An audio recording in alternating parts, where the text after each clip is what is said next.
जय श्री महाकाल। दोस्तों, मानव जीवन में समय, परिस्थिति और स्थान बड़ी भूमिका अदा करती है। कई बार जो कुछ भी घटित होना होता है उसी के अनुरूप परिस्थितियां बनती चली जाती है।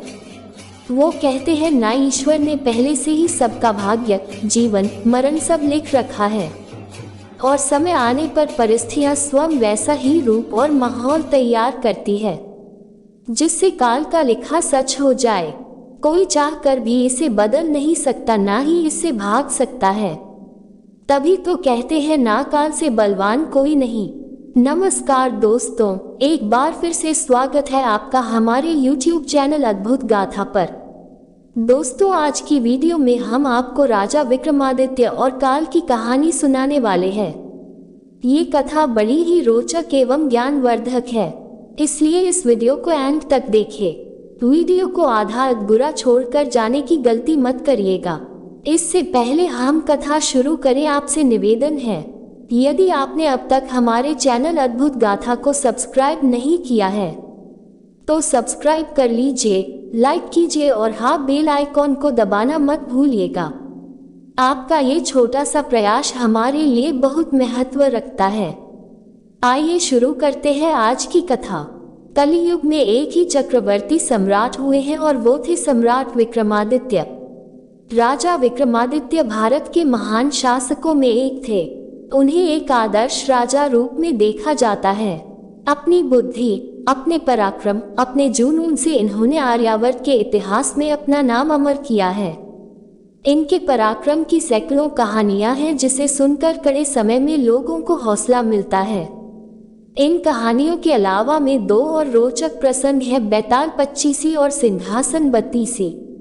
इस कहानियों में कई अलौकिक प्रसंग देखने मिलते हैं जिस पर दौरे हाजिर में यकीन करना नामुमकिन सा लगता है, परंतु इन कहानियों का मूल उद्देश्य है जीवन में सफलता और सच्चाई का मार्ग ढूंढना।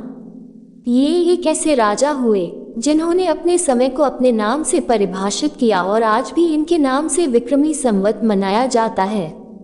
ये एक न्यायप्रिय शासक थे जिनके नाम पर भारतवर्ष में विक्रम संवत की शुरुआत हुई। विक्रमादित्य एक बहुत ही पराक्रम, विद्वान, कुशल प्रजापालक, धर्मज्ञ एवं परोपकारी राजा थे। राजा विक्रमादित्य अपनी प्रजा को पुत्रवत प्यार करते थे तथा रात्रि में वेश बदलकर अपनी प्रजा के हालात और कुशलक्षेम जानने के लिए नगर भ्रमण हेतु निकल जाया करते थे।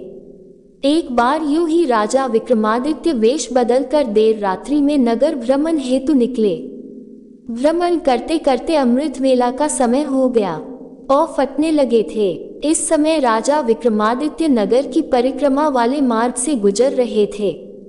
मार्ग के दूसरी ओर घना जंगल प्रारंभ हो जाता था। यकायक राजा ने देखा कि एक नौजवान लकड़हारा कंधे पर कुल्हाड़ी लिए जंगल में प्रवेश कर गया और लकड़ी काटने के लिए एक ऊंचे वृक्ष पर चढ़ गया। तत्काल ही राजा विक्रमादित्य ने देखा कि एक भयानक रीछ दौड़ा आया और उसी वृक्ष पर चढ़ने लगा जिस पर वह नौजवान लकड़हारा लकड़ी काट रहा था। रीछ को वृक्ष पर चढ़ते देखकर राजा को बड़ा अचंभा हुआ, क्योंकि रीछ तो वृक्ष पर कभी नहीं चढ़ सकता।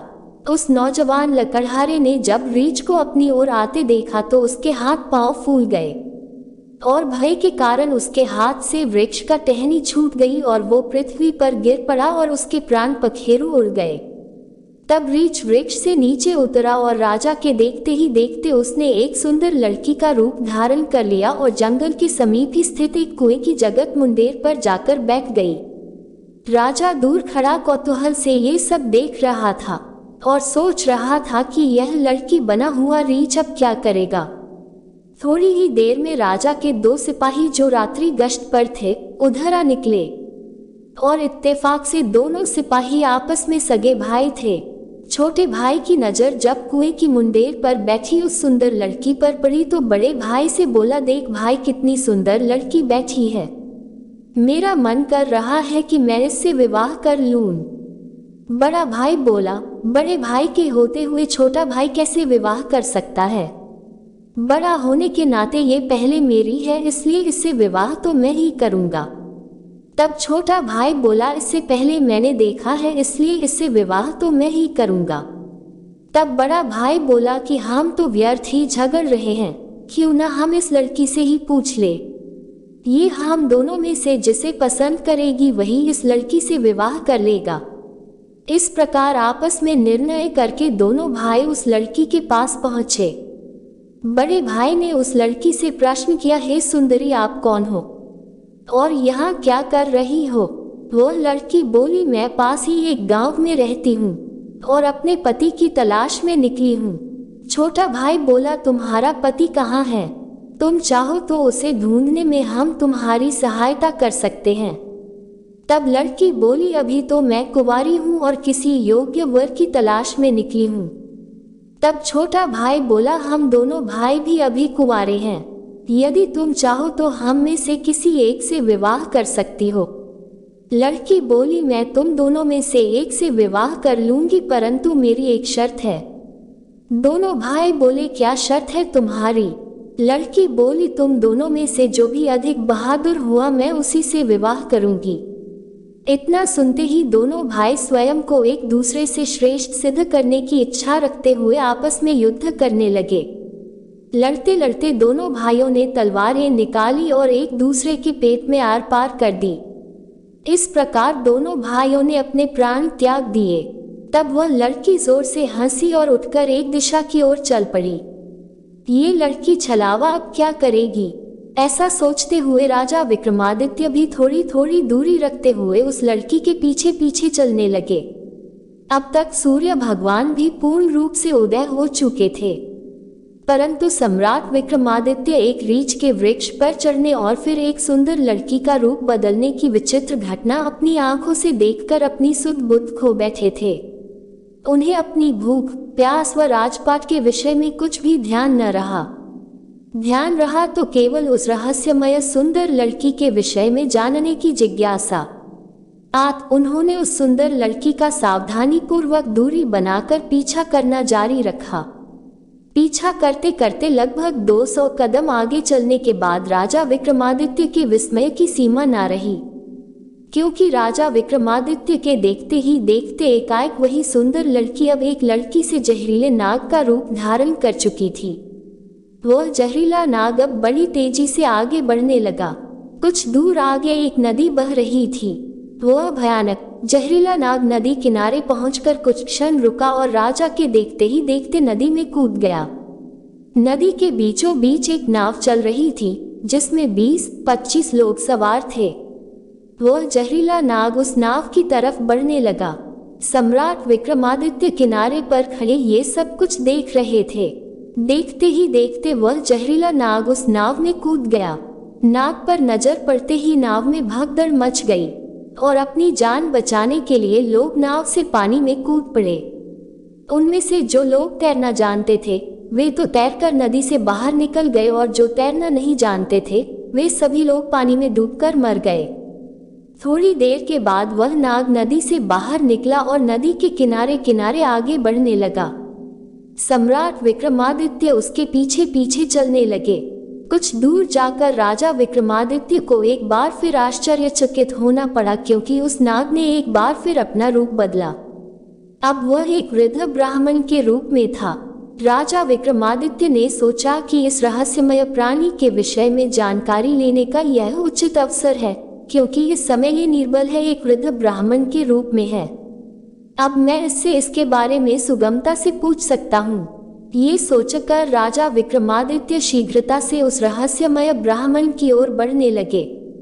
अब राजा विक्रमादित्य तेज तेज कदमों से चलते चलते उस वृद्ध ब्राह्मण छलावे के सम्मुख पहुंच गए और उसे हाथ जोड़कर प्रणाम किया। वृद्ध ब्राह्मण ने भी हाथ उठाकर अभिवादन स्वीकार किया। तब राजा विक्रमादित्य ने उससे प्रश्न किया, आप कौन हैं? वह बोला, तुम्हें दिखाई नहीं देता? ब्राह्मण हूँ। राजा बोला, आप असत्य बोल रहे हो, आप ब्राह्मण तो नहीं हो। वह बोला, तो फिर तुम ही बना दो, मैं कौन हूँ? राजा बोला, तुम वो नहीं हो जो नजर आ रहे हो। वह बोला, मैं जो कुछ भी हूँ, तुम्हें इससे क्या लेना देना? तुम अपने काम से काम रखो और अपना रास्ता नापो। राजा बोला, मैं सच्चाई जाने बिना आपका पीछा नहीं छोड़ूंगा, आपको सच्चाई बतानी ही पड़ेगी। वह बोला, मैंने तुम्हें बताया तो है कि मैं एक ब्राह्मण हूँ। राजा बोला, आप मुझसे झूठ नहीं बोल सकते। मैं आपका तब से पीछा कर रहा हूँ जब आप रीछ बने हुए थे। उस समय आपने उस नौजवान लकड़हारे को मारा। फिर आप एक सुंदर लड़की बने और उन दोनों सिपाही भाइयों को एक दूसरे के हाथों मरवा दिया। फिर आपने एक जहरीले नाग का रूप धारण करके नदी में छलांग लगा दी और नदी पार कर रही नाव में घुस गए। और तुम्हारी दहशत के कारण नाव में सवार यात्रियों में भागदौड़ मच गई। नाव पलट गई और आधे यात्री नदी में डूबकर मर गए। अब आपने वृद्ध ब्राह्मण का रूप धारण किया हुआ है। अब सीधी तरह से सच सच बता दो, आप कौन हो? वह बोला, यदि ना बताओ तो। ये सुनकर राजा ने अपनी तलवार निकाल ली और बोले, तो फिर मरने के लिए तैयार हो जाओ। तुम जानते नहीं ये राजा विक्रमादित्य की नगरी है और मैं राजा का वफादार नौकर। इस धर्मात्मा राजा की नगरी में इतने लोगों की जान लेकर तुम जीवित बचकर नहीं जा सकते। अब मरने से पहले जल्दी से ये बता दो कि तुम कौन हो। राजा विक्रमादित्य की यह धमकी सुनकर वह वृद्ध ब्राह्मण जोर जोर से खिलखिलाकर हंस पड़ा और बोला, मैं जानता हूँ कि यह महाप्रतापी सम्राट विक्रमादित्य की राजधानी है और मैं ये भी जानता हूँ कि तुम ही विश्व प्रसिद्ध सम्राट विक्रमादित्य हो। फिर भी एक बात जान लो कि तुम मुझे नहीं मार सकते, बल्कि एक दिन ऐसा आएगा कि मैं ही तुम्हें मरने के लिए विवश कर दूंगा। उसकी यह बात सुनकर राजा विक्रमादित्य सोचने लगे कि जिसने इस वेश में भी मुझे पहचान लिया वह कोई साधारण इंसान तो हो नहीं सकती। तो राजा थोड़े विनम्र होकर बोले, अब आपने मुझे पहचान ही लिया है तो कृपा कर आप बताएं कि आप वास्तव में कौन हो। तब वह ब्राह्मण बोला, किसी ने सत्य ही कहा है कि संसार में 4 प्रकार के हट प्रसिद्ध है, राजहट, बालहट, तिर्याहट और योगहट। तुम राजा हो, राजहट पर खड़े हो। बिना मेरी सच्चाई जाने तुम मानोगे नहीं, इसलिए मुझे बताना ही पड़ेगा कि मैं कौन हूँ। तो राजन, अब ध्यान लगाकर सुनो कि मैं कौन हूँ और तुम्हारी राजधानी में क्यों आया हूँ। तब उस वृद्ध ब्राह्मण ने बताना शुरू किया, हे राजन, मैं तुम्हें बताता हूँ कि मैं कौन हूँ। जो भी मैं बताऊंगा एक एक शब्द ध्यान लगाकर सुनना। मेरा नाम काल है। तुम जानते हो कि इस संसार में जितने भी प्राणी जन्म लेते हैं उनकी मृत्यु निश्चित है। जिसने जन्म लिया है यूं एक ना एक दिन मरना ही है, इसलिए इस भूमि को मृत्यु लोक भी कहा जाता है। जब प्राणी माता के गर्भ में आता है तो उसके पूर्ण बनने के बाद आत्मा उसमें प्रवेश करती है, अर्थात वह सजीव हो उठता है। उसी समय उसकी मृत्यु का समय, स्थान और परिस्थिति अर्थात मृत्यु किस प्रकार से होगी यह भी विधाता की ओर से निश्चित कर दिया जाता है। राजन, तुम ये भी जानते हो कि दुनिया के हर प्राणी के जन्म मरण का लेखा जोखा चित्रगुप्त के पास है। जब भी किसी प्राणी की मृत्यु का समय आ जाता है तो वह धर्मराज को सूचित करते हैं। अब क्योंकि सभी प्राणियों की मुक्ति अर्थात मृत्यु का विभाग भगवान शिव के पास है, धर्मराज उस प्राणी को मृत्यु प्रदान करने की आज्ञा भगवान शिव से मांगते हैं। जब भगवान शिव आज्ञा दे देते हैं तो धर्मराज मुझे अर्थात काल को आज्ञा देते हैं। तब मैं मृत्युलोक अथवा पृथ्वी पर आता हूँ। मुझे यहाँ पता होता है कि किस प्राणी की किस समय, किस स्थान पर और किस परिस्थिति में मृत्यु होगी। मैं उस प्राणी को निश्चित समय पर उसी निश्चित स्थान पर लेकर जाता हूँ अथवा पहुँचा देता हूँ जहाँ पर उसकी मृत्यु लिखी हुई है अथवा निश्चित है, और जिस प्रकार से उसकी मृत्यु लिखी गई है मैं उस स्थान पर वैसी ही परिस्थितियाँ अथवा हालात बना देता हूँ। उस लकड़हारे को मैंने नहीं मारा। राजा विक्रमादित्य बोले, तुम फिर झूठ बोल रहे हो। मैंने स्वयं अपनी आंखों से देखा है कि उस लकड़हारे की मृत्यु का कारण तुम ही थे। वृद्ध ब्राह्मण बोला, बेशक कारण मैं बना था, लेकिन सांसारिक लोग तो यही समझते हैं कि मृत्यु वृक्ष से गिरकर वृक्ष का टहनी टूटने के कारण हुई है, और फिर मुझे तो मृत्युदेव धर्मराज के आदेश का पालन करना ही पड़ता है। उसकी मृत्यु वृक्ष पर से गिरने के कारण लिखी गई थी, इसलिए मैंने रीछ बनकर वैसी ही परिस्थितियां व हालात पैदा कर दिए। नहीं तो जरा सोचो, यदि असली रीछ होता तो क्या कभी पेड़ पर चढ़ पाता? कदापि नहीं, परंतु वह तो मैं था और मेरे लिए तो कुछ भी असंभव नहीं है। अगर उन सिपाही भाइयों की बात करें तो उनको भी मैंने नहीं मारा।